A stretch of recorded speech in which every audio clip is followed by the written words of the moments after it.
Right, so let's cross live to Glasgow now, where we can speak to Jim Watt. Jim, a very sad day yesterday. Did you ever meet Muhammad Ali? Yeah, I had the privilege of meeting Muhammad once. Of all places, it was over in Tokyo. I was over covering a Mike Tyson fight. I was working with Reg Guttridge at the time, who was actually a very good friend of Muhammad's. Muhammad actually, when he was in London, visited Reg in hospital, so they were really good friends. So Reg introduced me to Muhammad. We're in a hotel foyer, and as usual, Muhammad had a crowd round about him, and believe it or not, he was doing little magic tricks for them. I mean, I think the only thing Muhammad didn't like was being on his own. He always loved people around him. He thrived on a definite showman. It's funny, isn't it? You hear about the poetry, you hear about the patter, but magic tricks, that's a new one for me. Now, look, you were boxing at the same time as Muhammad Ali. What was it like being in the same sport at the same time? What was the talk amongst your fellow fighters?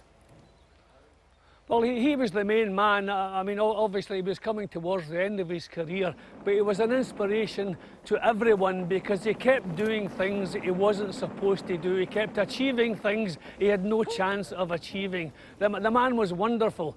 And I think he got the television companies used to paying huge money. You know, he had governments who wanted him to box in their country. The man was huge. He was far bigger than boxing. But he helped every other boxer. Anyone who ever put gloves on has been helped by Muhammad Ali. Jim, if you had to try and pick one thing, one quality about Muhammad Ali, what was it about him that captivated so many around the world, regardless of whether they were boxing fans or not? Well, I think it has to be his courage, both inside and outside of the ring. I mean, we know about his courage inside the ring was legendary. But I mean, even changing his name to Muhammad Ali, the climate over in America at that time, there were assassinations going on and so forth. I mean, he made himself public enemy #1, if you like. Then refusing to take part in the Vietnamese War. The Vietnamese War is a bit of an embarrassment now to America, but it wasn't back then.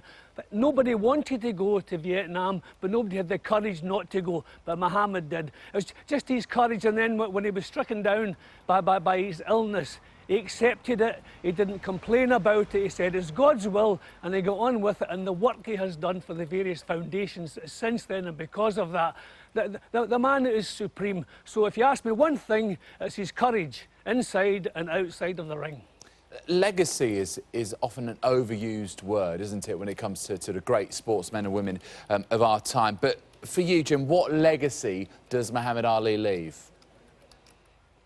Well, the way he's helped the sport, as I've already mentioned, but the fact that he is the greatest heavyweight boxer there has ever been, and there will never be another Muhammad Ali. He's the greatest. He would have found a way to beat any heavyweight that's ever been in the past or in the future.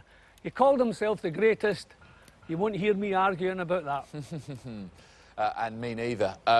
For Jim, what fight particularly, if you had to pick one out, which one really stands out for you?